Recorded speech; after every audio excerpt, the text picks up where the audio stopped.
taught by Anglican nuns in South Africa at a time when, of course, apartheid was absolutely established. How conscious were you of the sort of political movements and the racial undercurrents or overcurrents? Well, no, we're very conscious because my parents were very liberal.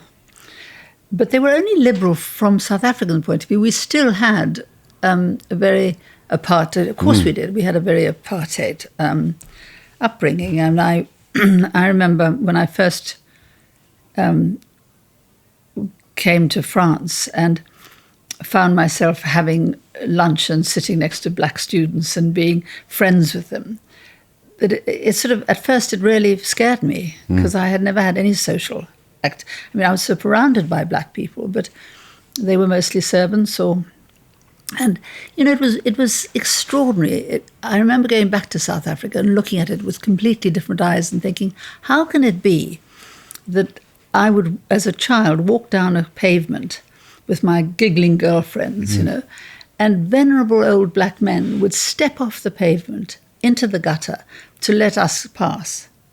We thought nothing of the fact that we sat at the front of the bus, school children, white school children. Yes.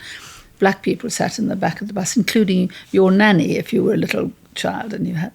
So there was this absolutely ingrained.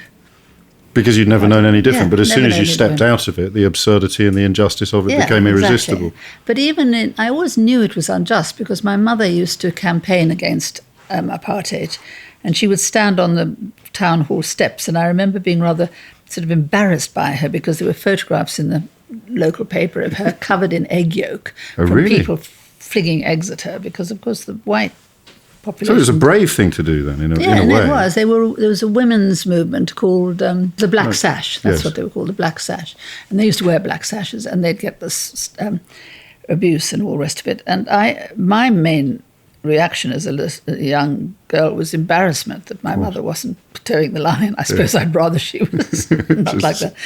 But so I think I was better able to, when I went to university, I started campaigning to let black students into Cape Town University, which they weren't allowed to. And I remember getting arrested and rather I'm ashamed of it now, but my main feeling was, oh good, this will help my street cred. You know, there are people who will realize that I really care.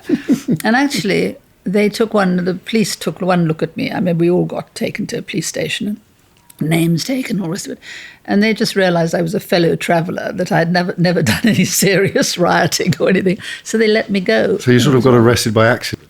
Well, no, almost. I got arrested for demonstrating. You were there? I was there. That was quite enough. But I got let go because they realised I wasn't, you know, a mover and shaker. Presumably, it wouldn't just give you street cred among the student body. It would have made your mother quite proud to see this. Yeah, yes.